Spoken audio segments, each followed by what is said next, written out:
So welcome everybody. I'm Scott Grove, my lovely wife Nancy. She's co-hosting and she does have control of the cameras. So do I. We'll be switching around the different views. And one other thing, if you're not comfortable, which I'm not, is the delay. So if you have a question or I kind of speak and say, anybody have a question, I have to count to like 30 seconds. So I'll be pausing because I'm sort of waiting for a delay. So you know, that's just part of the Zoom experience. In any event, let me click on my PowerPoint here, and we will get the show going. I got to find it. Here it is here, and we're going to minimize this. That's me. You can get to see me. So. Again, this is sort of my setup. I got multiple cameras and a green screen, and we can switch around if you're interested in what sort of that looks like. My history, I'm a full-time woodworker. I've been doing this for 45 years. Also worked for Wendell Castle for a bit. If you're not familiar with him, he was one of America's sort of greatest furniture makers, and there's some of his work, and we'll be showing his work, my work, and some other people also. So let's get ahead here. First of all, why veneer? Veneer has been around for thousands of years. It was actually used in the Egyptian times, and it's been favored by artisans and craftsmen alike throughout the centuries. And its highlight was certainly in the Renaissance, where it was used in highly crafted pieces as inlays and accents, and hopefully we're all familiar with that. The one problem is that between the 1950s and 70s, veneer got a bad rap. And the reason it got a bad rap, not of the quality of the veneer, but it was the core or the materials being glued to. Before the 1950s, it was being glued to hardwood. And then they started inventing plywood. Actually, during World War II, when they're making PT boats, they were developing phenolic resins to glue the plywood together, and then they started gluing veneer for decorative furniture. But before they perfected that adhesive, you were getting a lot of delamination, and veneer did get a really bad rap that we're still today trying to shake. People hear, oh, you're making something with veneer, that's less expensive, that's cheap material, and that is not the case. So it is our duty to try to overcome that challenge. But if anybody has heard that, that's really what the scenario was. So that's just a brief history on the veneer. But I want to talk about why do we use veneer. So veneer comes in packs. It is cut off of a tree in sequence. So each leaf is sequentially matched. Let's see, we got a break point here. We'll just go here. Got some scrap pieces here, and the grain should be consistent. So as here's a cherry log. You can obviously see the sapwood. It's been plane sliced, meaning they just cut longitudinally to the log, and you're getting a nice cathedral pattern. Towards the sides, you're getting some quarter sawn, very much like hardwood. And as it's cut off the log, it is in sequence. So the grain will slowly change throughout the pieces, but it is relatively consistent. When I buy veneer, I will buy larger rolls or full logs or flitches, which are packs of logs. Veneer packs come in 24 sheets. That's typically the count that they give you, and they should be sequenced, and you would buy sequential packs. When you buy a pack of veneer, the first thing you'd want to do is you'd want to, and of course I don't even have a pencil, here we go. You'd want to inspect every sheet of veneer as you go through it. So I would typically take a pack of veneer and just kind of quickly flip through, look at the grain pattern, see if there's any drastic change. As you can see here, this cathedral is slowly shrinking. So that's something I'm going to take a mental note of. And if we start matching the veneer, that's something I'd want to consider. We'll briefly touch upon that. I also feel a veneer because sometimes you'll get what's called a shim sheet. A shim sheet is a sheet that that will be thinner because the knife skips the cutting process, which then means if one is thin, the next one before or after would be thick, and those you'd want to discard because you like to work with all consistent material. Veneer is typically cut, a Western cut is at 1/42 of an inch. A veneer is more economical. It's sustainable. You're actually getting 42 times the more square footage out of veneer than you are out of a piece of hardwood. The other thing that I like veneer is that you have access to a higher quality grain pattern. So for example, here's some Pomeli sapele, this is Ambonia, satinwood, and these are veneers that you could possibly get in hardwood, but it would be very expensive, to say the least. And also when a tree is found and it has a nice grain, they typically cull that one log out and ship it off to the veneer plant. And so consequently, you're getting the highest quality figure from veneer as opposed to hardwood. It's very difficult to get consistent wood. In fact, if you're trying to make an entire piece of furniture, you'd be hard pressed to find a number of boards that all have consistent grain patterns. So very often people will veneer their furniture. Even a hardwood leg, you might make it on mahogany, but then you'll veneer that hardwood leg with a figured veneer, so you have consistent grain pattern.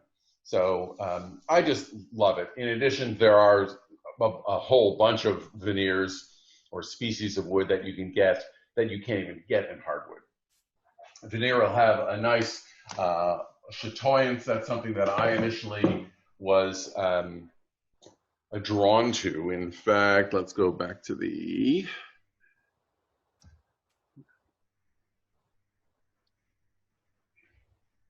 now let's see, we might be out of order here. Well, we're going to jump around just a little bit. So veneer is typically book matched.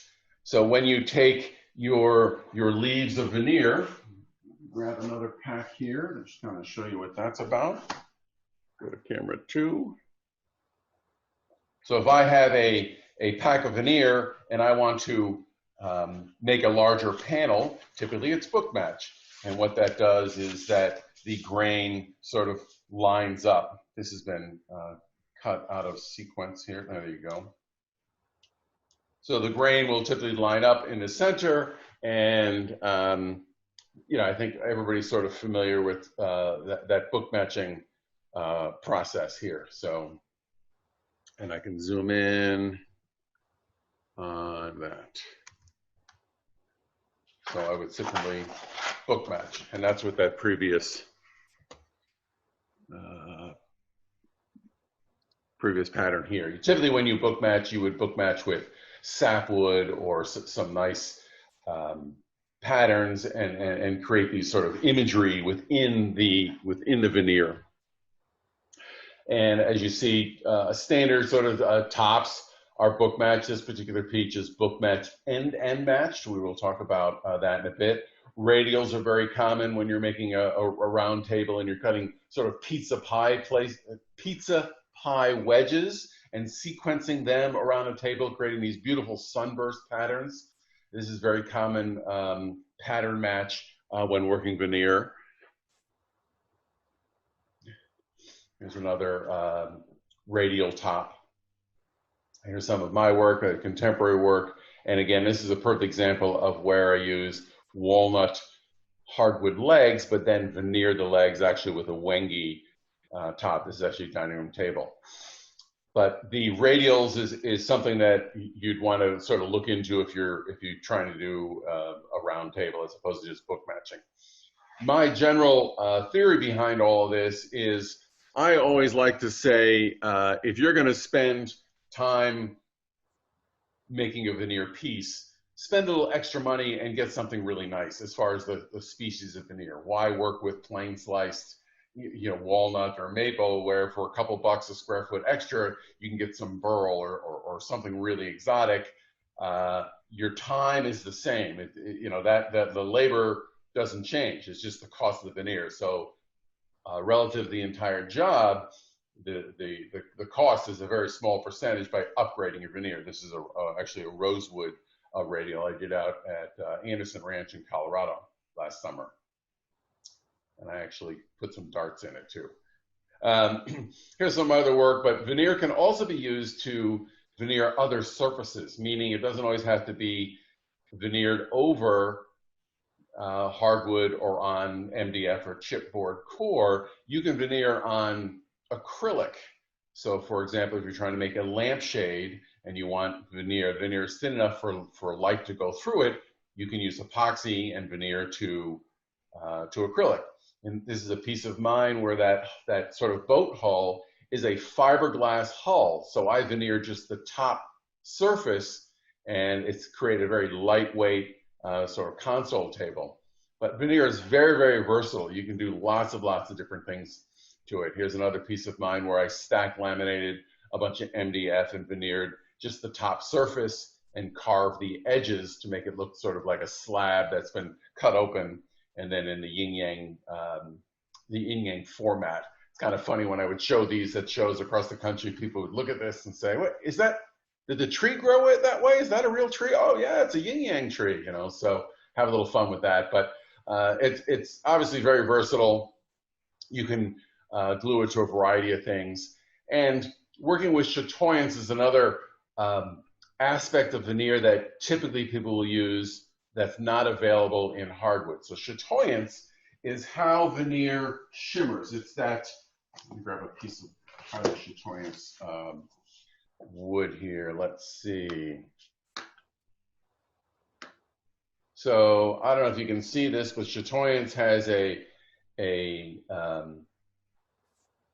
three-dimensional quality to it. It actually shimmers. And in fact, this is some satin wood that was probably one of the pieces that I actually saw at Wendell Castle's 35 years ago that just made me go, wow.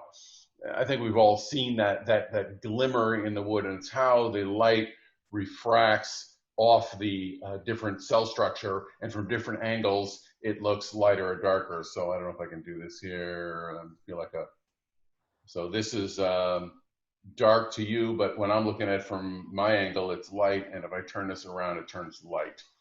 So that's chatoyance, and it's often found in veneers. Let's go back to this one here. So you can actually take veneer and cut instead of just sort of geometric patterns, which we'll get into a bit, but use the chatoyance as an aesthetic. And it's just a beautiful quality. Here's another piece where it's a piece of mine where I use the satin wood combined with Purple Heart, and boy, you can kind of get a sense of that flame and fire. There's nothing like having a piece of high quality veneer, and when people look at it, you just hear it in their voice. It takes your breath away, and they just go, wow, what is that? And they just have to touch it, and it's satiny. It's just wonderful. So there's the piece there where I actually cut patchwork pieces of veneer and change the grain direction every 30 degrees relative to the pieces around it. So when you walk around this piece, one piece might look light from this angle, but as I walk around the table, the patches turn light and dark. So this particular piece really, really dances as you move around the table. Another thing, this is Thomas Schrunk's work. He's out of Minneapolis, where he cuts just squares. He's doing parquetry work, which is just squares of veneer that has a high chatoyance, and he changes the grain direction every 15 degrees. So he has a 0, 15, 30, 45. And then by putting these pieces with the grain direction and different orientation, he can create these flowing sort of patterns, but they're all squares, it's just the grain direction. So he plays with chatoyance, and boy, these things are on fire. If you ever get an opportunity to see some of his work, it's pretty innovative how he's just playing with chatoyance to create those visual effects. So that's all the same wood, Scott? Yes, that is all the same wood. I don't know what wood that is offhand. I don't think it's satin wood. It's a little browner. I'd have to give him a call, but yeah, it's all the same wood. It's just the angle of infraction or how the light flicks off it makes it look light or dark, and also the sort of the grain direction makes it flowing. So really stunning work. But not only can you book match and end match like the top image here, you can do what's called spin matches. So there's a variety of ways that you can uh, match the veneer up to have a little more control. So this is sort of what I'm known for. Maybe it has to do with my mother and my defiant personality. But when I was told, "Oh, you have to book match veneer," I'm like, "Well, I'm not doing it that way." So, and when you do book match, you don't have much control. You certainly get these kaleidoscope uh, patterns. You can play with that a little bit. And I'll show you how to predetermine what that looks like with some mirrors. But you don't have much control. When you do spin matching, you actually can determine how that sapwood, hardwood grain goes, and you can manipulate that line. So we'll show you some more of my work on that, a little more advanced, but it's something I've pioneered, which is called the spin match or spiral match. But keep in mind, there are no rules, and you can just do anything you want, and that's where you really get some surprises. This is sort of my spin match where I'm working with a sapwood, creating a curve line. And this is one of the first pieces that won I think this was my first Veneer Tech Challenge Award that I won. I've actually won this 4 times, and now I'm a judge for it. So if you do work with veneer, please consider entering the Veneer Tech Challenge. The judging is actually starting tomorrow, so it's closed for this year, but there's some big money involved. And for what it's worth, they have a new entry category. So if you're entering it for the first time, you don't have to compete with some of the big boys, and there's a good option to win because a lot of people don't enter it. So you might have really good chances. There might be only 6 people who have entered that category, and I think the prize is like $1,000 plus you get published across the world. But very prestigious and a great award to win. So here's a box that I created with an interlocking spiral, some other spiral work. I'll blow through these real quick. 3-way spiral. Oh, and for what it's worth, this is also compound veneering. So this entire piece was veneered. So I've also developed a method where I can stretch and compress veneer so you can veneer curved surfaces. And I'll talk about that with some real examples in a bit. But that cone and that base has also been veneered. And I've written a book about this whole process, Advanced Veneering. And again, doing boxes and matching veneer going around can be just the icing on the cake for any piece. Obviously, I'm a little more artsy and sculptural with a lot of my pieces, but if you're just doing a simple box or table or whatever, seriously consider putting a spectacular piece of veneer on that, and you'll really see the results. I also do wavy seams instead of doing a straight seam, which is traditionally how veneer has been cut, and I'll show you how to do that in a moment. I do a wavy seam with a scroll saw, and that helps hide that seam because I always found that the straight seams are a bit distracting. So by using a double bevel technique, which is sort of cutting like a scarf joint, you stack the veneer on top of one another, you cut through it at an angle at 14 degrees, and then the pieces line up exactly. In fact, I'm going to show you a piece right here. Let's see, camera 2. So here's a marquetry panel that I just created in response to the COVID sort of pandemic. And you can see the seams are really flawless because of that double bevel technique. And it's actually really easy to do. So if any of you have scroll saws, and you want to get into sort of pictorial work, certainly look into that. We obviously can't cover that right now, but doing something like this is actually pretty straightforward to do. I also teach at the Mark Adams School of Woodworking, and that's a great place to take a marquetry class. Another thing that I like to emphasize is your design in your pattern. So here, the class I taught, this was actually a 2-in-1, where how do you apply a hardwood edge to a curved table by offsetting the router bit to either side of the seam. But more importantly, this woman created this design, and I'm really passionate about incorporating your passion into your work. This is a much bigger, just besides veneer. If you're interested in beer, boats, or booty, whatever it is, if you take an element of that and sort of distill it down and then incorporate that line or shape, it doesn't have to be recognizable to anybody, but you know it. So in this particular case, her husband is dying of cancer. And I asked her, we sort of worked through the design, and she just said she just wanted to hug her husband. So this is a very powerful piece. You can see that the element that she created, sort of this hugging sense, and very, very powerful. So the point here is that, one, it's more enjoyable when you're making a piece if you have an element of your passion into your work. Certainly it creates a story. So when you show it to someone else, you get to talk about it. You can point out, you see this curve? It represents the curve of the bow of my boat or something. And people can relate more to that. So there's a bit of design sense. But we're going to get back to some more simple projects. Some of the beginning projects are checkerboard and parquetry work. And these are examples, and I'm going to get into that just in a bit here. These are examples of students that have done my parquetry work. So let's switch to camera 1 here, and we're going to kind of get right into that. Maybe let's move this out of the way. Okay. So there we go. Yeah. It's 11 o'clock. You've been going for about 20 minutes. Very good. Thank you.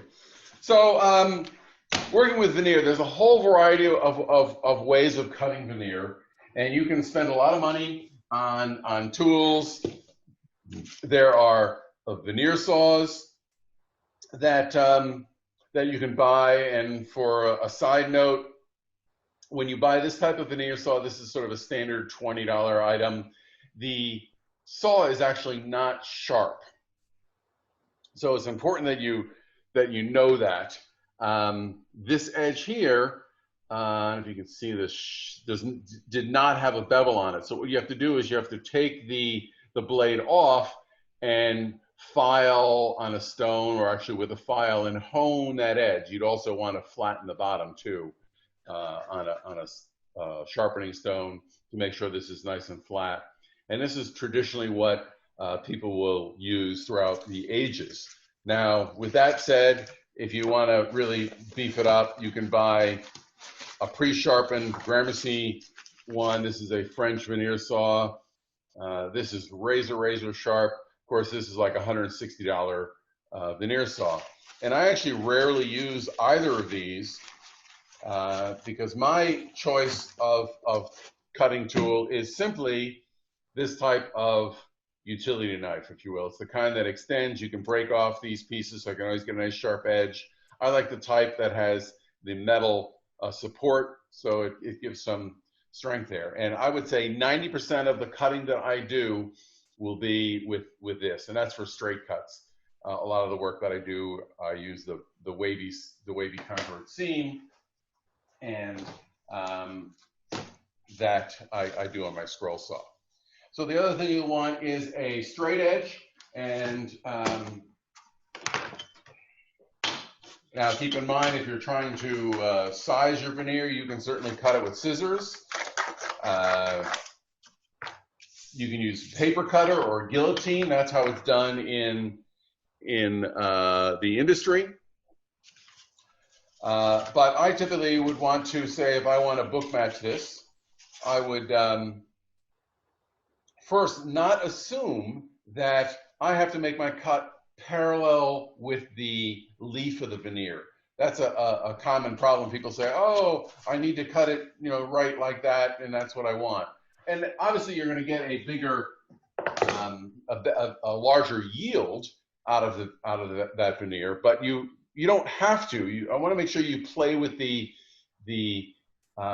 pattern. So I simply take a set of mirrors, and by putting mirrors on here, you can sort of see what that pattern is going to be like. And by changing the angle, you can start kind of predetermining what that match is going to be. If I was going to do this in a radial, which I'll talk about, show you some examples, you got to know what your angle is going to be, but I can then look in here and see what that pattern is going to be, and I can move that around. Obviously, with I don't think any burl hanging around. I'll show you examples of the radial. I want to show examples of the radial right now while we're on it. Let me grab my radial package here. So again, radials are sort of like this. And here I'm sort of creating a six-pointed star using the sapwood and creating these pizza pie places. But you can create a whole variety of wonderful patterns with that sort of radial cut. Might be a little more advanced, and we're going to get into some parquetry first. Get back to here. So once I've determined where I want to cut that line, I simply cut it with a knife. Now, from a straight edge standpoint, you do not want to use a straight edge that has any of these cushions on the bottom and this has also a little rounded edge on your straight edge because it doesn't press that edge straight down. I actually just use a piece of MDF for the majority of my cuts. I do have a 1/4 inch, 6 foot long cutting edge when I'm doing the large stuff that I had machined, but for my classes and small pattern work, a piece of MDF, it works just fine. I put a piece of sandpaper on the bottom that keeps it from sliding around. I also take CA glue, super glue, and I'll dribble it in the edge. That makes that edge extra hard, so the knife won't cut into the CA glue. Maybe 2 coats of that. I put 1 coat, sand it, another coat, and I get a nice hard edge, and that's a good trick. And lastly, what I do when I teach the students, and it's not a bad idea for you guys to try this too, is I put a bead of hot glue on here, because the number one cause of injury, if you will, is if your thumb is hanging over the edge, then you can often, you're usually looking up here and you slice down, and I can't tell you how many times I've seen people slice a little bit of their thumb off. And when you're doing that with the Cub Scouts, a little blood goes a long way, and the mothers love that. So I want to make a cut here. I simply put this down. I also will use... Scott, so the hot glue on the edge, what has happened? What has happened? Yeah, why do you put the hot glue on the edge? Oh, I'm sorry. The hot glue is to remind my thumb that that's the edge. So when I put my thumb down and I feel that hot glue, my thumb stops and it prevents it from sort of overhanging the edge. That makes sense? So that's what the hot glue is there. Just a nice reminder of where that edge is. So when I make a cut, I simply just press this down. The key for cutting veneer is to make sure it is flat against your cutting surface. If you're working with, say, a burl or gnarly material, usually you can press that down, but sometimes you got to press it a little harder. For what it's worth, I will, whenever I'm handling veneer, I will sort of, press it between my forefinger and middle finger and my thumb, and I'm always feeling how brittle the veneer is. When I buy veneer, I'm looking for 2 qualities that I don't want, if you will. It is flatness and brittleness. You can have a veneer that's dead flat but very dry and brittle, and when you work with it, it might easily crack. Now this is sort of somewhat brittle, but my experience says I could probably cut this with a knife. There is a process to condition the veneer, and That allows you to soften it and flatten it at the same time. That it's a wonderful thing to work with conditioned veneer. That process is in my book, and it will be covered on my veneer channel. There are wood softeners you can buy from, say, Joe Woodworker or Veneer Supply. I make my own home brew, which is PVA glue, water, alcohol, glycerin, and acetone.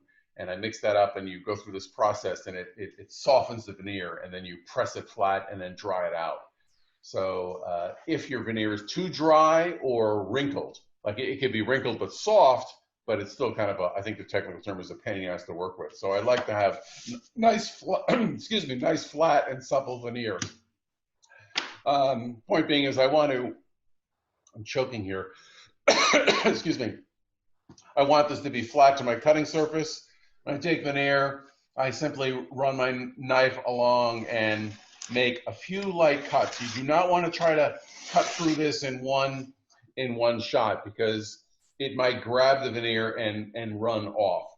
Also, I usually put my cutting edge to the good side.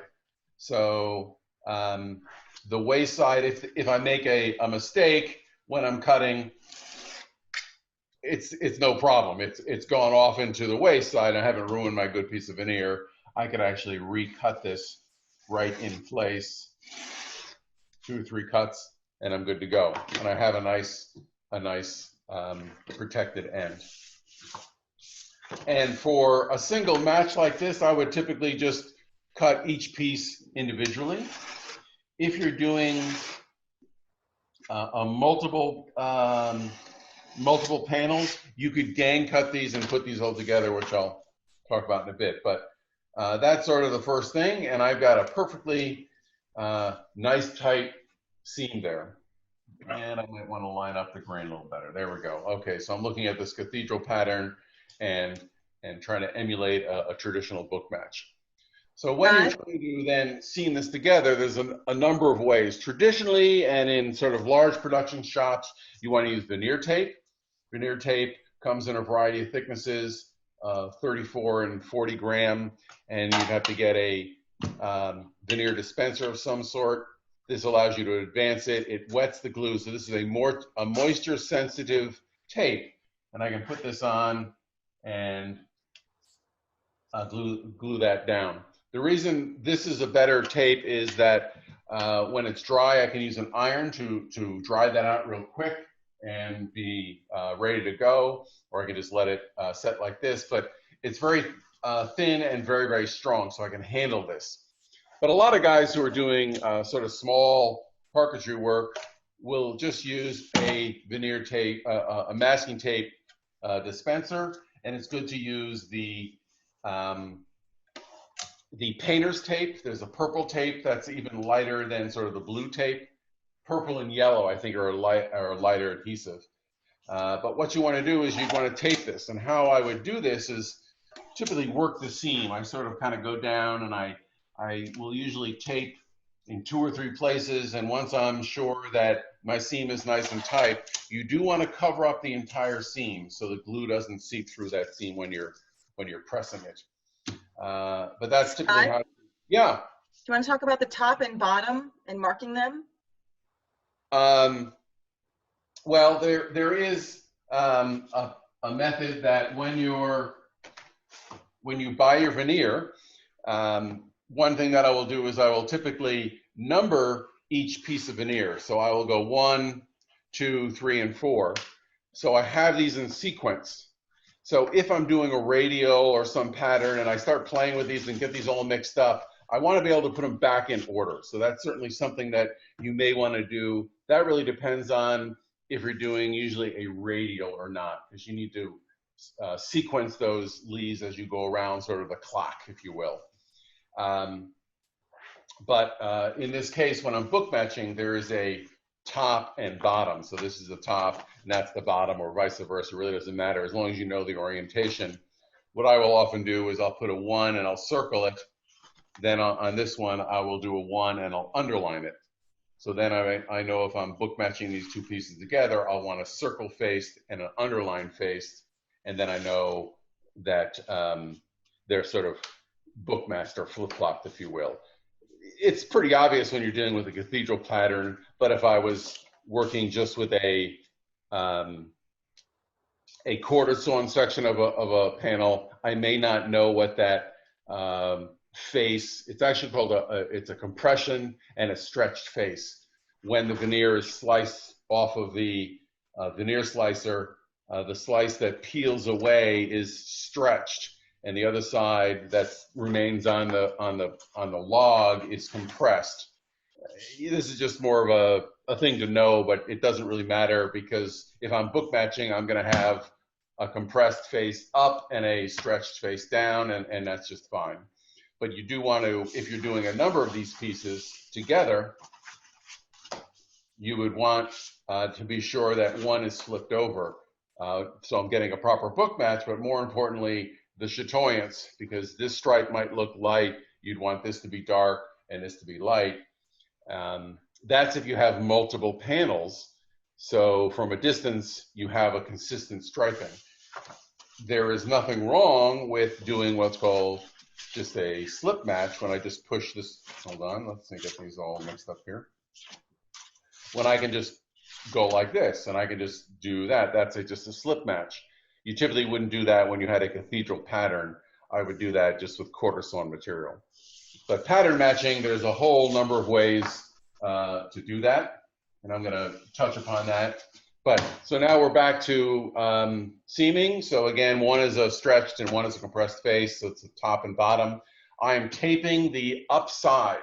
So I'm going to be gluing this. This is my glue side.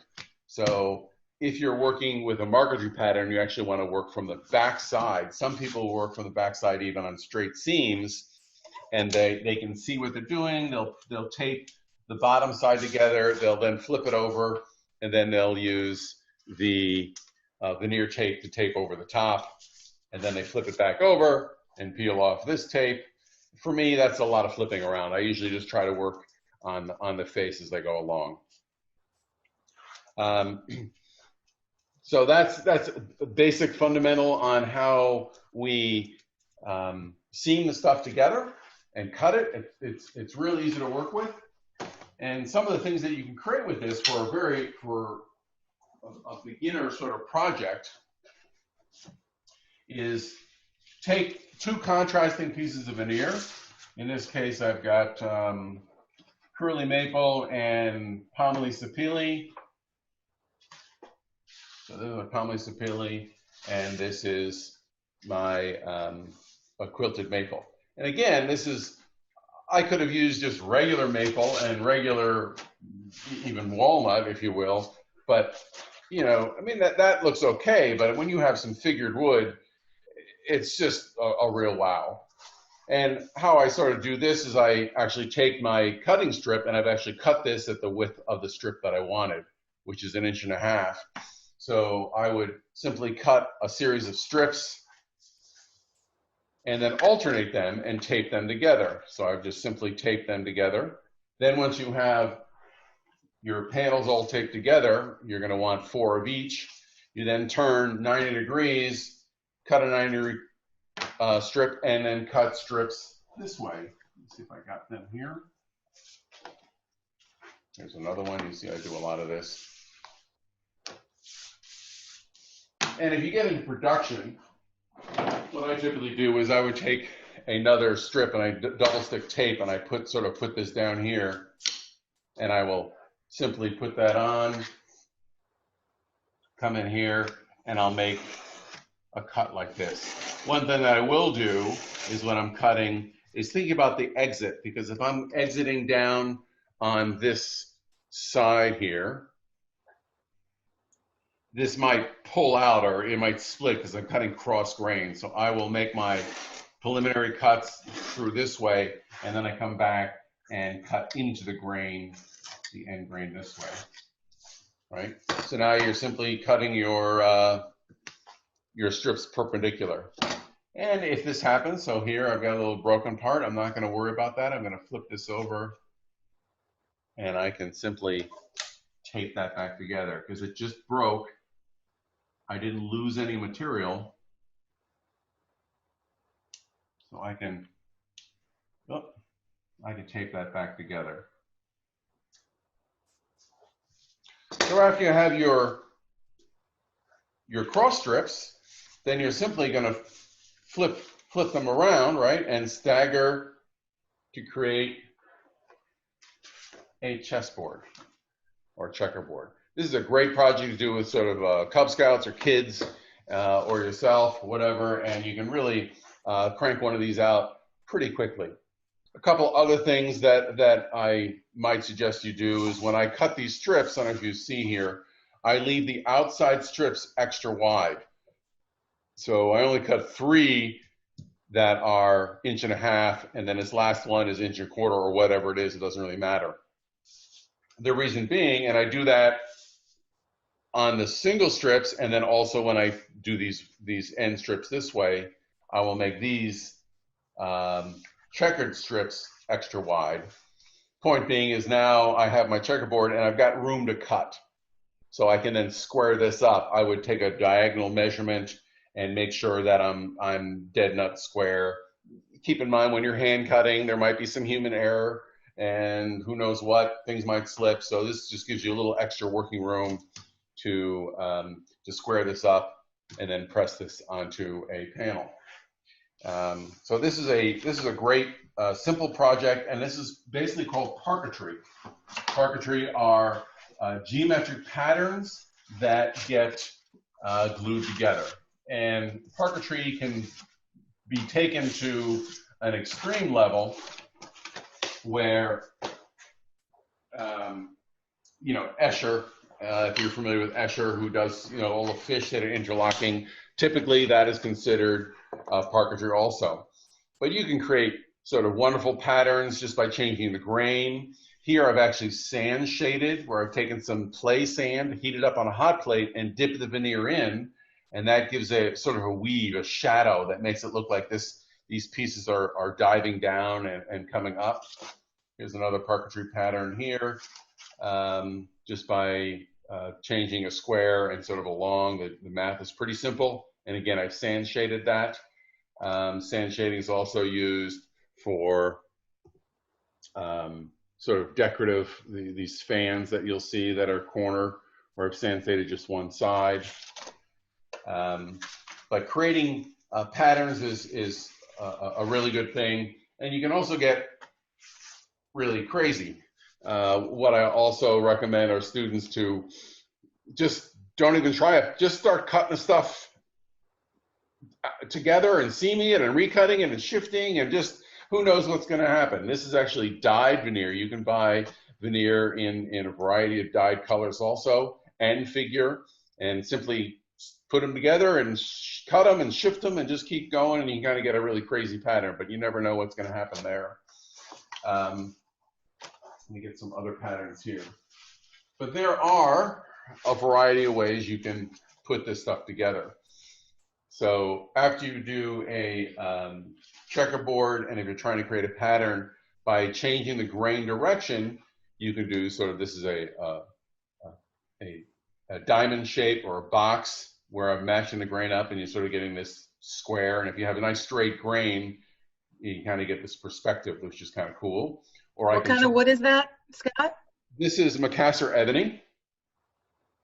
And then here I changed the grain going perpendicular to the center point. So that's another way of doing that. We showed you the radials. And this is a whole course use the radials.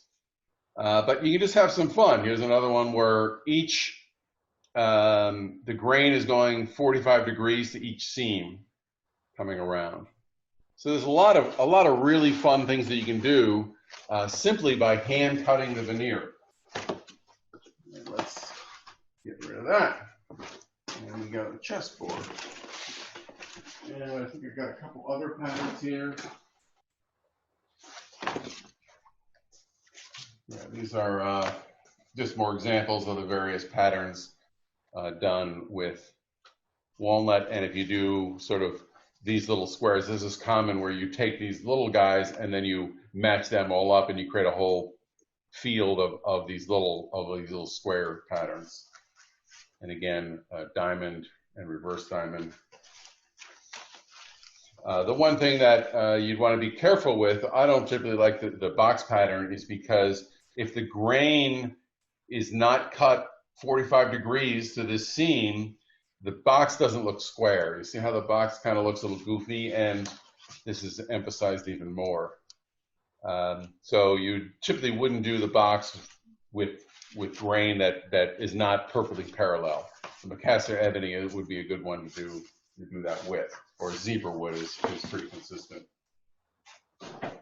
Other things that you might look up are what's called the Lewis cube, which is cutting a shape.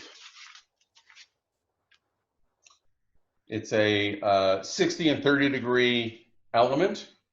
So you simply cut a little guy like that, and you can set up a jig to do that real simple like. Typically I take my my straight edge, I double stick that down, and I would put a 30 degree angle that way. And once you get the first cut, you can simply come up and then use another straight edge and just sort of slice these in a whole packet. And by taking this particular piece and putting 4 of them together, and if you use contrasting wood, you create what's called a Lewis cube.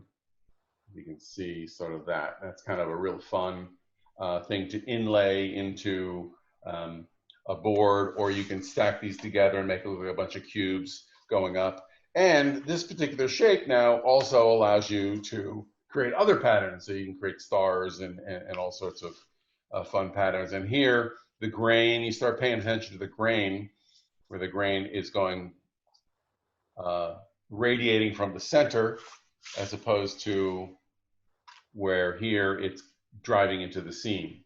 So whenever you are working with veneer, it's just like working with hardwood. You want to pay attention to the grain direction. That's really important. I do want to talk about how we glue this down. How are we doing on time? It's 11:30. You've been going for about 50 minutes. Okay, good. So gluing down is sort of the next major issue that that you want to consider. I got another box here. I got to move over. I got all this sort of ganged up. Okay. So gluing veneer down is relatively simple, but there are a couple things you can make some big mistakes on. So the first thing is whatever I glue to, which is called my core, I want to do on the opposite side. So this is just some 1/4 inch or 1/8 inch 3 mil hardboard. I typically glue to MDF. I'm trying to find my chunk of MDF around here, but everybody knows what MDF looks like. Here's a small piece here. All right, I typically work with MDF. I used to do particle board, but MDF is more consistent. It's also consistent in thickness, very fine, very stable, as opposed to gluing to hardwood, which expands and contracts. I'm looking for very flat, consistent thickness material. MDF comes in a variety of densities, usually a lightweight, which is 45 pound per 4x8, or a 90 pound, which is extra hard. And that only has to do with how strong the corner is. So if I'm inlaying or putting a hardwood edge around the perimeter, I don't really have to worry about that hardwood edge. If I'm doing a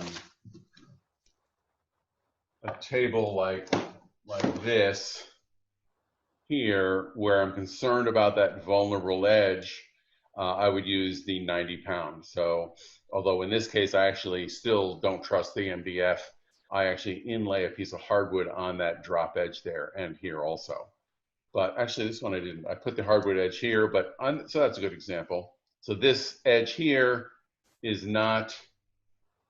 doesn't have hardwood on it, so I'm concerned about how vulnerable that edge is, so I'd want the higher density MDF. So whatever you're gluing to, the critical thing is you want to glue to both sides. It's called what's called a balanced core, meaning I need to put veneer on both sides. I have these for other samples, but point being is if this is a finished panel, there would be veneer on both sides of this. It doesn't matter how thick your core is, if you only veneer to one side, it will warp that panel. This veneer is still hygroscopic and will expand and contract with moisture. And if you only do one side, this panel will curve. I did these last week, and I'll get to that why I did these in a second. Yeah. So that's the first fundamental when you're gluing. Glue to both sides. The back side typically want to be the same species, but if you're using burled walnut, I won't use burled walnut on the back side. I'll just use regular walnut. Or you can use what are called backer sheets, which are less expensive, like sapele, maple. But usually you want to go with a hardwood as opposed to a hardwood and a softwood, something similar. So the next thing is, how do you apply your glue? So if I have a piece of core and I'm spreading my glue, there are a whole variety of methods, but the best method that I found is sort of this, which is, hold on, let's get the 0 there, which is just a Tupperware container.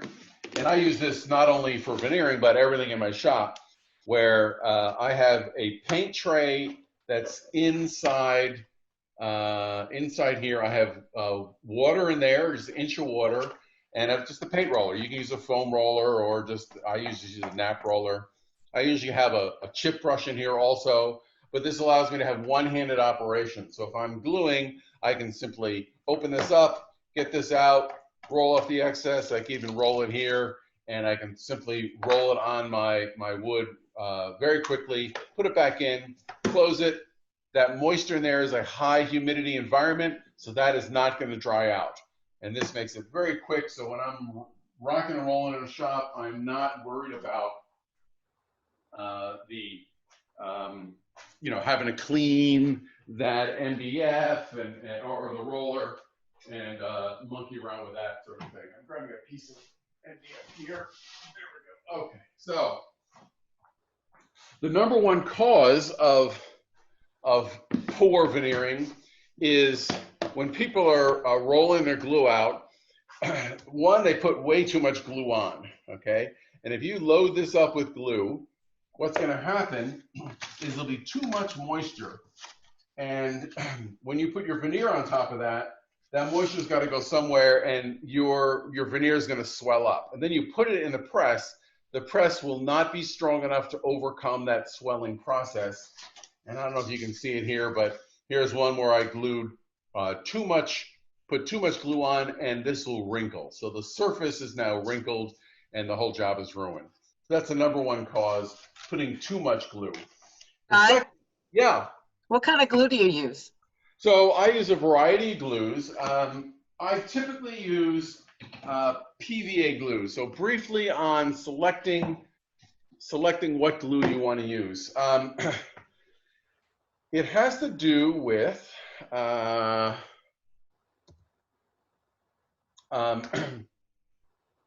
what your final panel is going to be.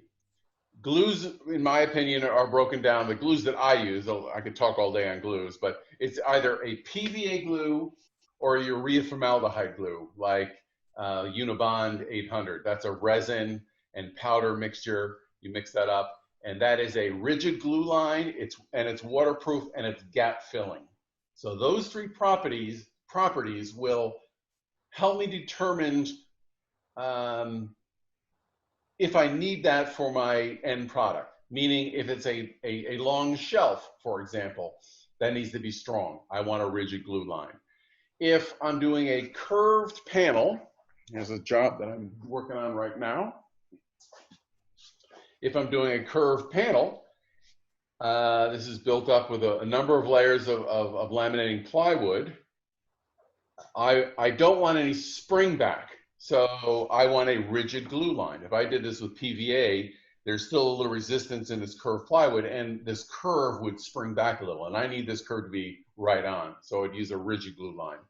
If you're doing a piece that's going to go in, say, a bathroom, like a bathroom vanity or something, high humidity is another issue that I would want a waterproof glue.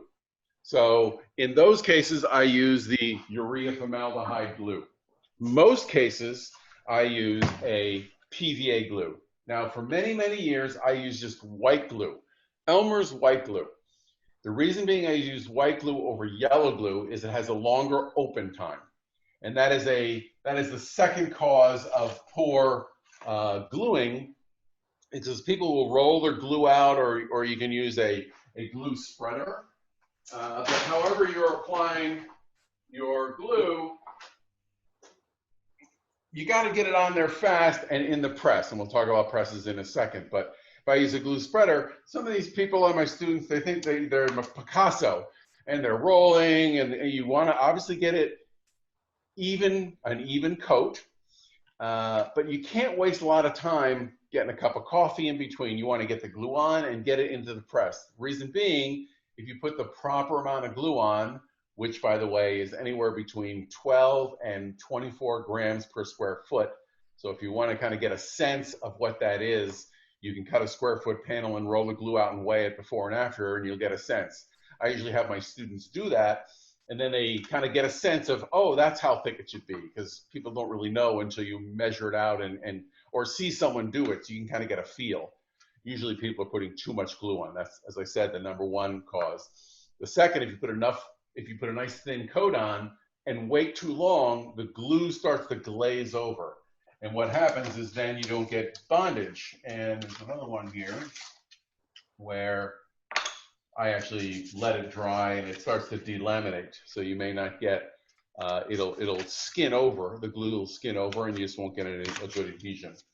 So those are sort of the number two reasons why I like to use the white glue. Now, specifically what I use, if you're getting into veneering, I use a veneer press glue. Typon makes it. It has an extended open time, so I'm not as in a hurry, especially if I'm doing a large 4x8 panel. It also has fillers in it. What will happen is sometimes the glue will penetrate through the pores of the wood and skin over on top, so it's called glue glaze. It's not a big problem. It can be if you're going to be staining the veneer, but it's a pain in the ass again because you got to scrape or sand that off. So you want to try to prevent that from happening. That's why the veneer glue has thickeners in it. It's wood flour. And for what it's worth, when you buy this kind of glue, you want to make sure you stir it up. I stir it up every time I use it because those fillers will settle out to the bottom. So I actually use this particular brand of glue, but again, you can use just regular old white glue. Don't use yellow glue. So that's sort of fundamental in that. Now, why shouldn't you use yellow glue, Scott? Excuse me? Why not yellow glue? Because you don't have enough open time. It will skin over. Now, with that said, if I'm working real fast, I can, if I'm doing a little box top or something, sure, and I'm lazy and I don't want to walk across and get the yellow or the white glue and I got yellow glue, sure, I can put the yellow glue on there and press it real quick. But you just got to be aware that it has a shorter open time. Okay, so, but generally I just use white glue all the time. Now, pressing. So if I am pressing, there's really the short answer to this is you really want to use a vacuum bag, but I will talk about how you can clamp it if you want to. The key is to get even pressure, okay? You don't have to get a lot of strong pressure. You want to get even pressure, okay? So if I have a piece of something pressed here, I can do this sort of on my bench. You typically want to take your veneer, put your veneer down on the surface first, and then you will glue your panel and put that on top. So I have a nice flat surface. What I typically would do is take a piece of paper and put paper down first, because if I'm gluing to, say, MDF here or hardboard, if I have some seep through, it may glue this panel to the board. My glue surfaces are typically melamine. I use melamine, what are called platins, and the glue won't stick to that. But a piece of newspaper, or I prefer white paper that doesn't have pigment in it, I'll put that down. That would obviously be bigger and prevent me from gluing this panel down. if I took a single clamp and put a single clamp here, that's not by far good enough because I'm putting way too much pressure in this small area, and this panel's probably going to actually bow up. So you have to distribute the pressure as even as possible. And again, it's more important to get even pressure, not a lot of pressure. I mean, a lot of pressure is good too, but it's more important even. So if you're doing this at home and you don't have a vacuum bag, you can simply use gluing coals. You always want these all the same thickness. I would put one row like that and then another row across like this, and then I can put clamps on here. Now I don't think I need to get 9 clamps. I might put a clamp on either corner and one in the center because this will probably spread out, and clamp them down all at the same pressure, if you will, right? So that is certainly how you could do it in your shop if you're working with veneer and you want to get something pressed up the first time. It's important to understand clamping. I think it's geometry, if you will, where a point of contact. Oh, I've already drawn it out here. If I have I'm drawing upside down, so bear with me. If I have a piece of veneer and I have my core and I put a point of contact here with a clamp, the pressure radiates 45 degrees out. So I'm only getting that area of pressure. So if I then stack this up with boards and then of course put one here and put a clamp here, that pressure is going to extend out. So whenever you're clamping on veneer, you want to make sure that you kind of look at how much material you have between the veneer and up here, and then sort of draw those 45-degree lines, and that will let you know. And you certainly want these to be close or preferably crossing from one another. So even pressure is most important. Now, with all that said, hopefully many of you guys have heard of vacuum bags. The vacuum bag system is really the way to go. They can be quite pricey. Now, there are a number of, oh, I think I just lost the camera. Bear with me. Camera 2 is good. There we go. Oh. Okay. So, you can move that camera over just a little bit. Camera 2. Other way. There you go. Thanks. Okay. Okay. So, vacuum bag. A little crazy here. Out of the way. So, vacuum bag is really how most small shops, even large shops, have vacuum bags. I mean, the larger veneer shops are using hydraulic presses. I won't even talk about that, but a vacuum bag is really a great way to go. Now, a vacuum bag system can cost up to $1,000 or more, but you can get these smaller ones. But let's just briefly talk about a big system. You want to buy a vacuum pump. Typically, you'd like to have a pump that turns on and off automatically, and then you can leave that overnight if you're using PVA glue or even urea formaldehyde. Joe Woodworker, he sells a really cost-effective vacuum pump, and he sells the kit. So you sort of build it. You get the pump and you get all the fittings, and you sort of put it together. That's probably the most cost-effective one on the market today. I use Vacuum Systems out of Maine. They're sort of commercial pump, and the vacuum bag, I have a whole variety of sizes of vacuum bags up to 6 by 12, and that's for doing large projects. But for a first-timer homeowner, these Roller Rocket kits, These are hand pump bags, so these are really affordable. Um, Vacuum bag sort of looks like this, and how you want to do this is put a platen in here. So this is my melamine scrap wood. You can use MDF, just something flat and smooth. What I Guy, do, yep. camera one, can you zoom in a little, please? Camera one, I can zoom in on camera one. Oh, And better? also thoughts on making your own bags. Yes, I will cover that in a second. So this is a stock bag. You have a platen. What I do is I round over the edges here. So that protects your bag. I round these so I don't have any sharp corners, and this goes in. I then would have my pressing. I typically, how I work, you could have this platen out and try to put this platen in and out. I just make a sort of a second platen, which is what this is, and I've covered it with paper, right?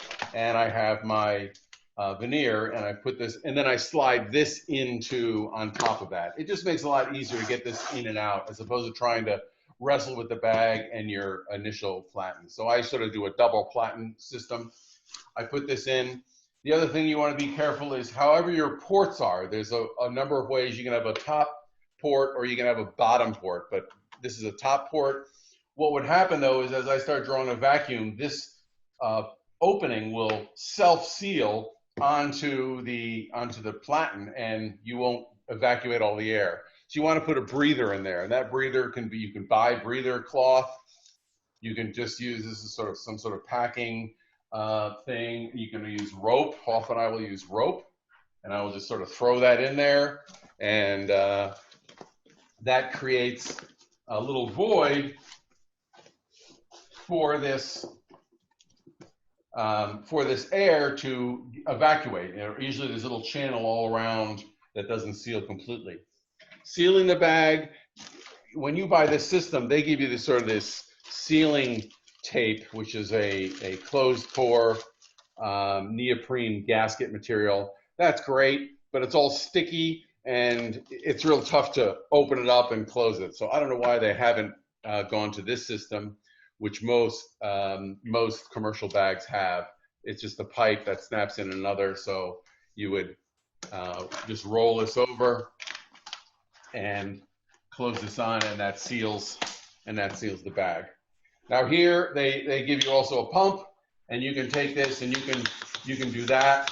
Now that takes a while. I used to be better at that when I was 16, but I use a vacuum cleaner to initially draw most of the air out.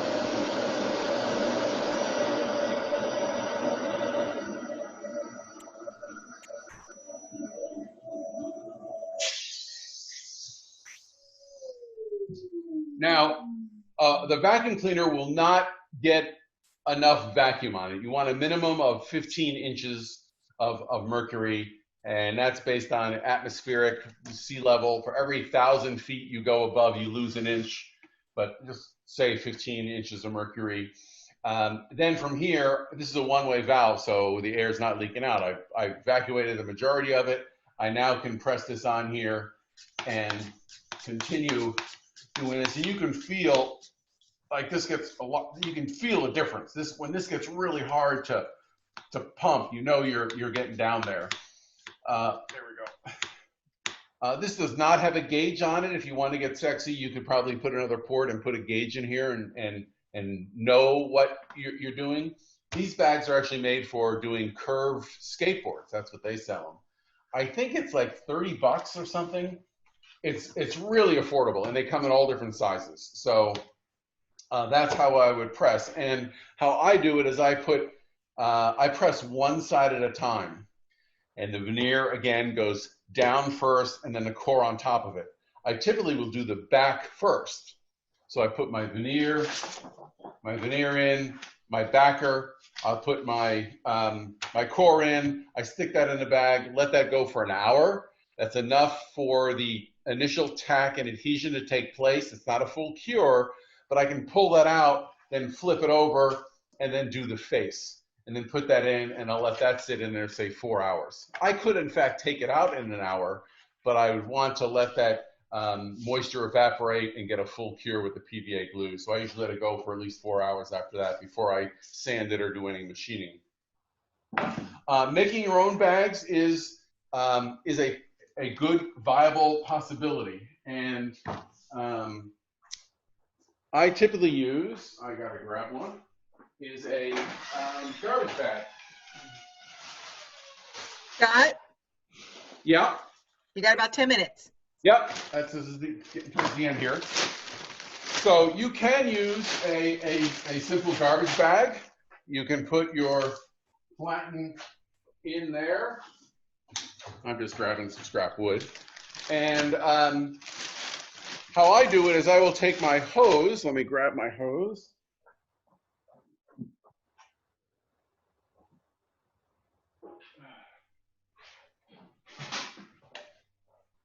Okay. So for the cheapest way to go, well, the cheapest is what I just showed you with that rocket bag. But if you want to get a little more sophisticated, you can go to Harbor Freight and buy these U.S. General, American made, right? These are air conditioning pumps for the automotive industry. And these actually work really well. These are not rotary vane. These are piston, and they're oil filled. And you want to make sure that you check the oil, because that oil will atomize and dispense. But actually, I own a whole bunch of vacuum pumps, from Festool to Vacuum Press, you know, a whole variety of them. And this, believe it or not, draws more vacuum than all my other ones. The other ones are rotary vane, and this one is designed to really suck. So I think these are $30. I don't know if anybody can look that up, but they work just fine. The only disadvantage is they're not auto on or auto off. They just stay on. And that's fine. I wouldn't leave this run overnight. I would be concerned about that. But this is another great way to go. And how I would simply do this is either use a garbage bag. I have also used just poly. So if you want to make a real big bag, you can just take poly and fold it over. And now you have 3 seams to worry about, as opposed to when you have a garbage bag, you just have 1 seam. It doesn't matter, they all work just fine. Now what's really crazy is Thomas Shrunk, the guy who did the parquetry work with the Chatoyans and all the Kirby stuff. He actually uses just caulk. Let me show you that. I will let you do that. He uses regular old cheap painter's caulk. And personally, I think that's crazy, because you know, he's working on a $20,000 piece, and he's not using, you know, he's not using, I'm going to go to camera 3, a little further out. Okay. So he will take literally just painter's caulk and put a wad of painter's caulk in here all the way across. He will then take his tube and usually put the tube on the end. You would put a breather. I don't know where that breather went. Your rope. You take a breather pad, because this is a perfect example. If I draw a vacuum, the bag might suck down and close the pore, the hole of that tube. So I always want a breather, some rope, newspaper, rag inside the bag to go all the way over to my part that I'm pressing. And then here we just take a board.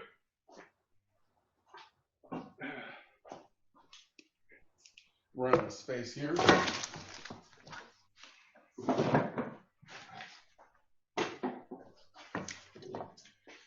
Take a board like this, and simply you can use 8 clamps. I do it right on my bench here when I'm working this way, and literally just press this like that. And probably should put some more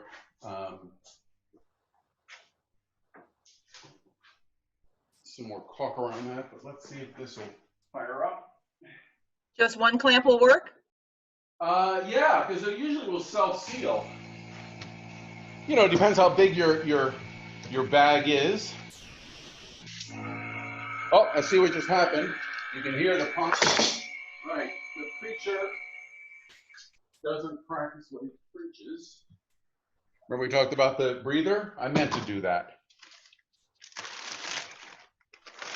A little messy here, but I'm gonna put the breather in there now.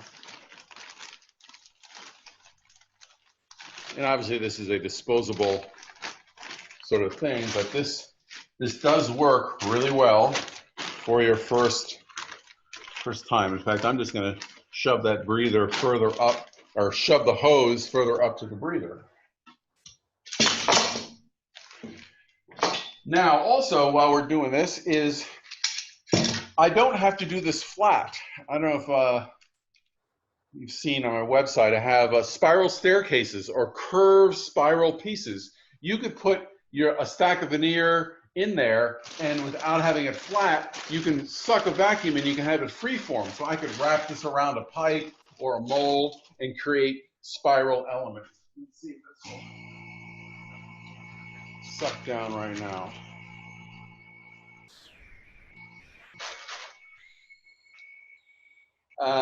So yeah, vacuum pressing is really a great way to go for doing curve work, freeform work, and you can glue everything in the bag and then bend the bag around. You don't have to have a mold inside the bag, you can have a mold outside. And the beauty of vacuum is you're getting pressure on both sides. It's not just pressing down, it's the atmospheric pressure that's pressing on all around. So there you go. So that just sucked down, and you usually hear by the pump what it's doing. But if there was veneer inside here, I could then bend this and then clamp it sort of with A-clamps or rope or duct tape and hold it to shape until the glue sets up. I'm going to turn this off. And yeah, one clamped work. And usually when you once you get it sealed, this will hold this will hold the seal, right? You just need to sort of get it contained now. You certainly want to use heavier duty. This is probably 1 mil poly, good for small things. If I'm doing a large pressing, I rarely use these. The only, I would use a thicker. I'd use like a 3 mil poly. The one example, which is a great, get rid of this. Yeah. How long would you keep the veneer in there? It depends on the glue. So if I'm using a urea formaldehyde glue, I would keep it in there for 6 hours. Although on my bag, I actually put a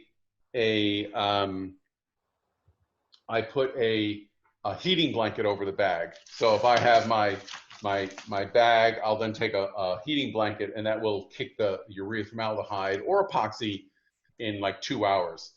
For a PVA glue, I can do a minimum of an hour, and that will grab enough tack and I can take it out. But as I said, I would let it go for after I take it out of the bag, I would let it go for 4 hours so all that moisture can evaporate and fully cure.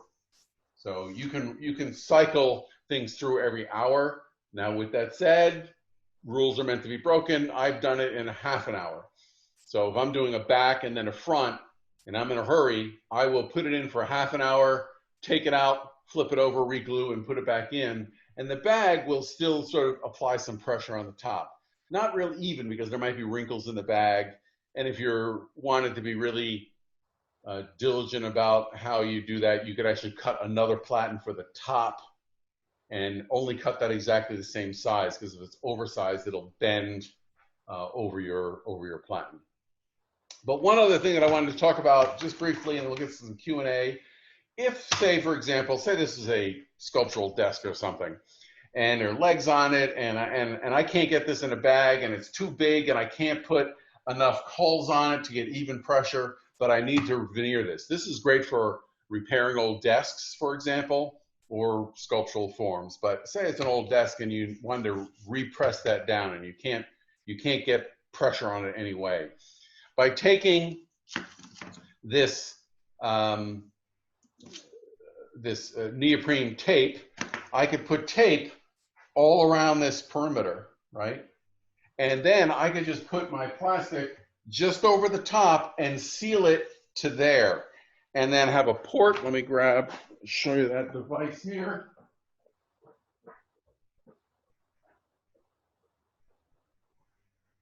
Of which I can't find. It's a port that penetrates through the bag. I'm not going to, oh, there it is. Let me go ahead. So buying one of these,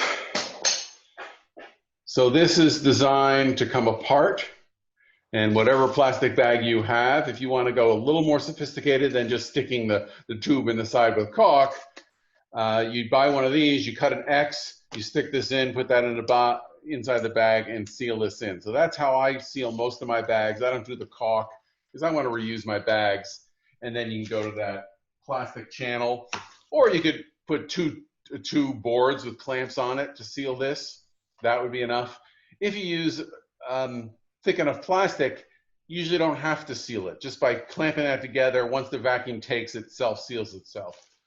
But getting back to this project, if I put tape around here and just plastic on one side, had this here, I can then press just vacuum bagging the top surface of this desk, and I'm pressing the surface.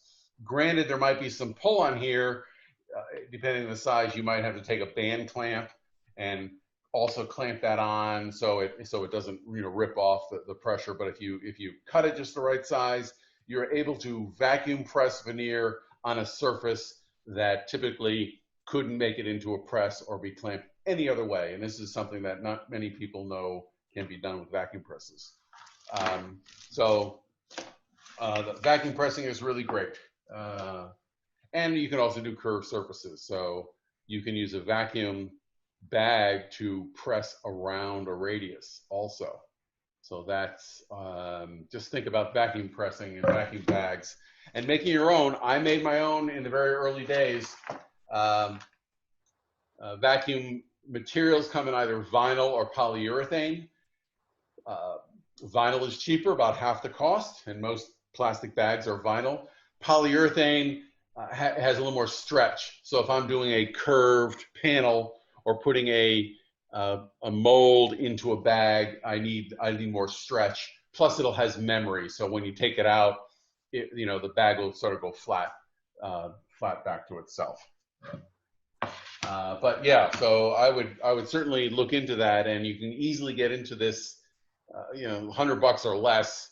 The key is getting a pump, and if you're an ingenious kind of guy, you go to Granger's and you can buy a pump switch, a vacuum switch that you could hook up and run your hose through that. So when it hits 25 inches, it would turn the pump off and cycle on and off. The last thing is I also put a timer. I have a timer on my power supply to the pump. So I usually just set it for 6 hours. So if I'm pressing at 5 o'clock at the end of the day and it's beer o'clock, I can turn that pump on. I can set my 6 hours, walk away, and it'll shut off at 10 o'clock or whatever, and it's not going to run all night. I just don't like the idea of equipment running. And lastly, there are vacuum pumps that hook up to a compressor. They're Venturi systems, but you have to have a relatively large compressor to suck enough air through it, which will draw a vacuum, and they also come with switches also. But again, you have to have a compressor, a good one that's going to run all night. Do you want that kind of thing happening? Probably not. But yeah. Yeah. Recommendations about hide glue and veneer hammer. And I'm going to ask the rest of the crowd to think about questions that you might want to ask. Sure. So hide glue, there are a number of other ways you can veneer. Traditionally, for 6,000 years, they were using hide glue and what's called hammering. Hide glue is it's a protein glue. Typically, it comes in chips or pellets. And it's rabbit skin or horses and whatever, and you melt it down and you thin it out with water, and you brush that on, and then you put the veneer on, and you take a hammer. Now the hammer doesn't look like a hammer that you hammer. It is sort of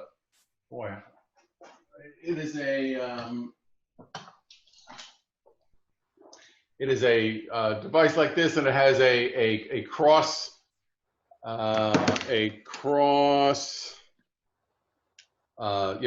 rail like this. Now, if you want to get into hammering, you want to get a good hammer. It's called a veneer hammer, and this edge down here is steel.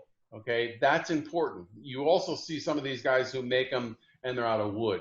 The reason for the steel is it acts as a heat sink because this is hot hide glue. So I would cover this with hide glue. I put hide glue all over my veneer, flip those over, more hide glue, and then I use the hammer to squeegee out the excess glue. And at the same time, the steel is acting as a heat sink to cool the hide glue, which contracts and sort of sucks the veneer flat to the panel. It is horrible work. It's very messy. If you're into it, go for it. I've done it. I do it on my restoration work when I have to do a conservator's approach to veneering. I do a lot of work for the University of Rochester, and they have I maintain their historic houses and the furniture in there. So if it's a 1820 significant piece, you want to restore the piece in kind. Plus, hide glue is reversible. So water or a sharp whack of a hammer, if you're doing a glue joint, will release that glue, or acetone releases it really well too. It shocks it and sort of crystallizes and releases the glue. So hide glue is a traditional method.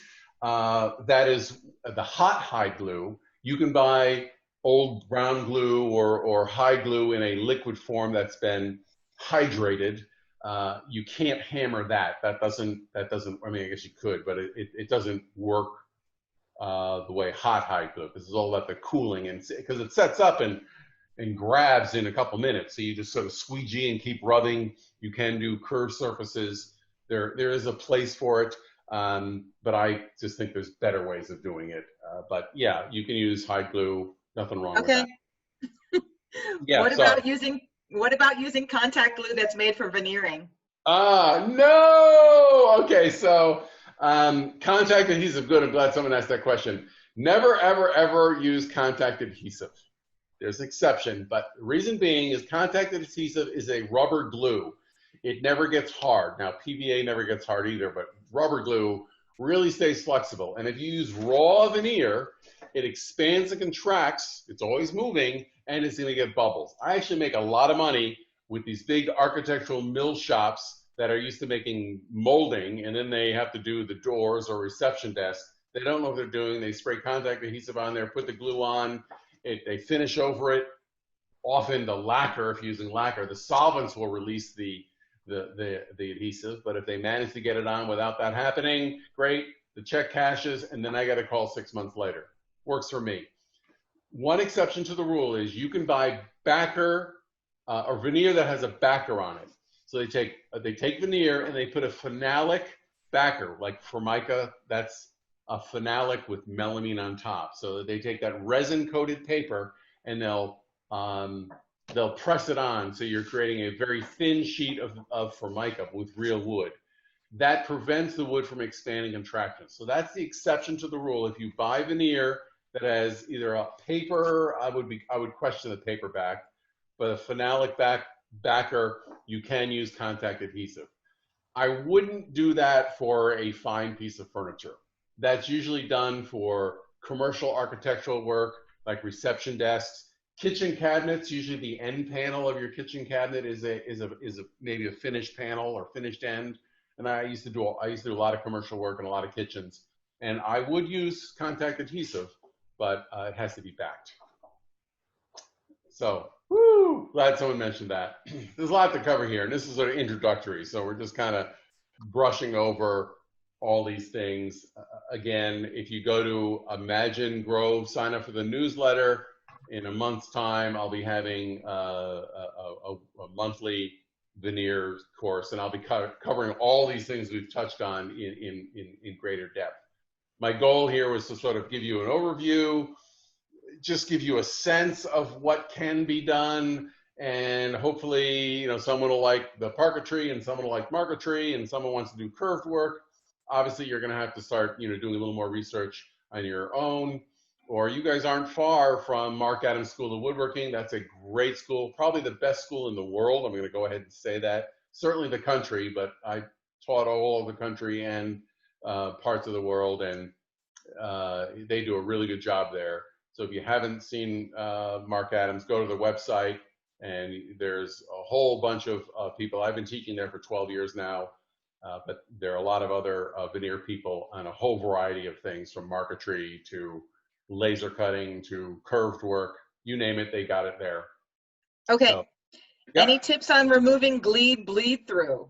Bleed through, yes. So the bleed through or glue glaze will be a shiny surface. Now, some people will sand. What I will do, again, a tip, is I actually wait for the glue to fully cure overnight. Then the next day, I'll take warm water. Now, some people think I'm crazy on this, and I'll lightly wipe the entire surface with warm water. Now, this does two things for me. One, it raises the grain, which is great for sanding. Two, it tells me if I got a bad adhesion. So if my thumb wiped off some glue on the edge, or glazed over before I got into the press, or whatever, it will bubble the veneer. And I want to see that bubble sooner than later. I rather discover that now so I can then slice it open, inject some glue, or use an iron. An iron will re-liquefy the glue if you're using PVA glue, and you can often iron it a bubble back down without cutting it open. But say there's no glue on there whatsoever, you hit it with your thumb or something. But it also will sort of soften glue glaze, and then I'll take a scraper. So I will use a scraper, which is a little more controlled than sort of power sanding. I usually scrape the entire surface because often I will be trying to get rid of the tape, and usually the glue, since I don't use masking tape, I use the veneer tape. That is a moisture sensitive adhesive on that tape, so the water will release that, and instead of trying to sand or scrape that off, I can just get a corner and just peel the entire piece of tape up. Easy peasy. There might be some glue residue left over from the tape. I'll scrape that, and at the same time, then any glue glaze that you can see, and you'll see it, it'll be a little shinier, you scrape that also. Once I've gotten rid of all that excess residue, I let the panel dry, and then I'll go ahead and I'll flat sand it. Typically, I start with 180. Sometimes I might have to go to 120. I will never go to 80. 120 is the coarsest I will use. I will sand that and then work my way up to 180 typically. Sometimes 220, but it's important not to over sand.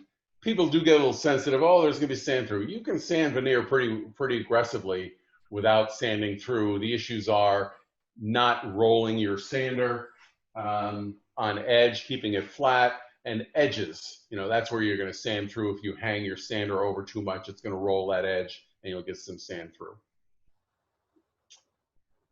Any more questions? Yes. How would you finish veneer? I'm come from sort of production side. I used to have 10,000 square feet with 10 employees.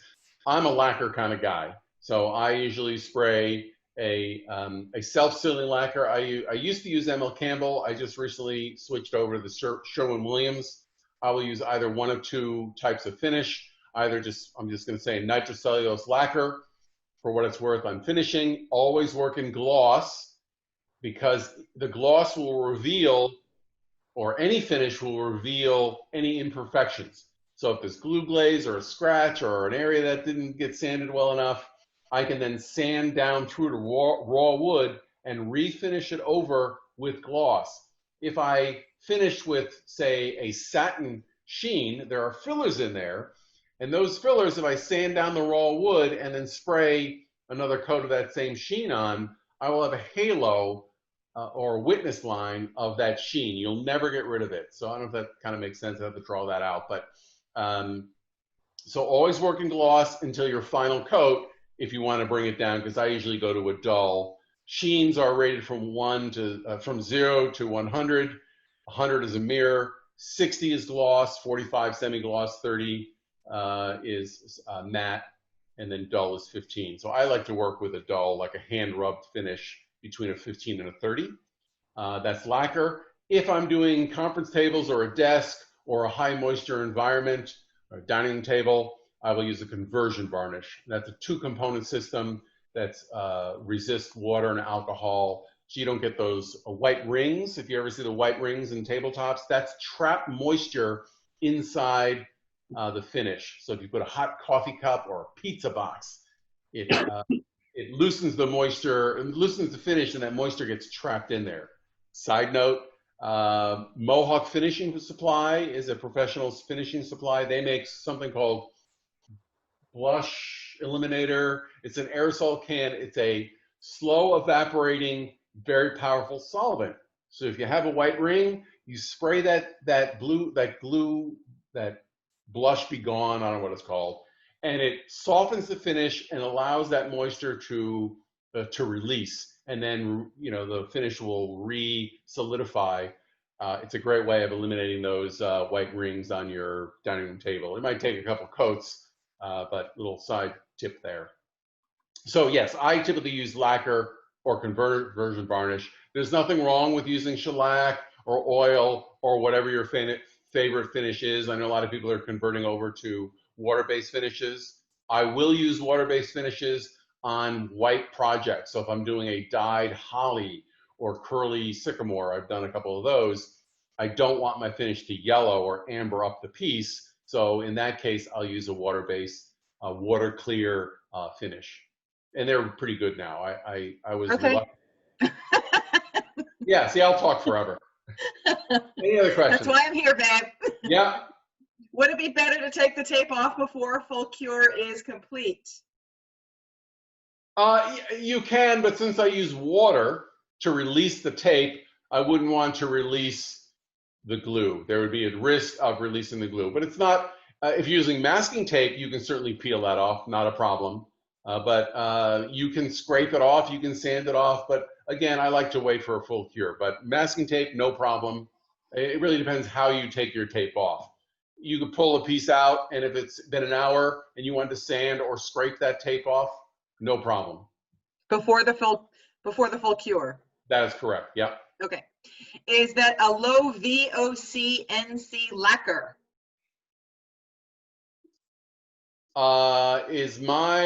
Yes, I believe it is. A low VOC lacquer is certainly the way to go. In New York State, we don't have those restrictions yet, but it has to do with the amount of solids. And I will also have been slowly switching over to use acetone as opposed to lacquer thinner to reduce my VOC. But I'm now a one-man shop. I bring in interns and whatnot, so I don't have that kind of regulation. So I'm still kind of going old school on that. I'm going to pull this up too. Okay. Any other questions? And Bill, you're welcome to close the meeting if when you're ready, or. Yeah. So again, thanks for having me. I hope you guys have been inspired. Wait, Scott, not you. She wants me to talk. Oh, right. And we're waiting I was giving my close. So thanks again for having me. Again, check out imaginewoodworking.com. That has all access to all my social media sites and what have you. I do have a book, Advanced Veneering and Alternative Techniques. That book actually is a comprehensive book from soup to nuts, from how veneer is made. Oh, and lastly, on my YouTube channel, Imagine Grove, I have a tour of a veneer plant. So if you're really interested in seeing how veneer is actually made, it's a really fascinating process. It's just seeing these massive logs be sliced into thin veneer is pretty cool. So check that out, and please subscribe. I appreciate that too. So I'll shut up. Scott, it was a very, very interesting presentation. Thank you on behalf of the St. Louis Woodworkers Guild. We'll be seeing you again, I'm sure. Please do. Happy to take this further in depth. I think you have a list of all the other demonstrations I do. Inlay, hardwood edging is another. How to put a curved hardwood edge on a table is another fun. Or making a chopping board, a flag. Oh, here we go. Let's go to camera 2 real quick. I was on the cover of Woodcraft magazine. So there is a a cutting board that is a great project. It's a American flag cutting board. So that would be also there. But happy to contribute any way I can. Well, thank you, everybody. We really appreciate the opportunity to share Scott's knowledge. And let us know if you have any additional questions, and we'll see you next time.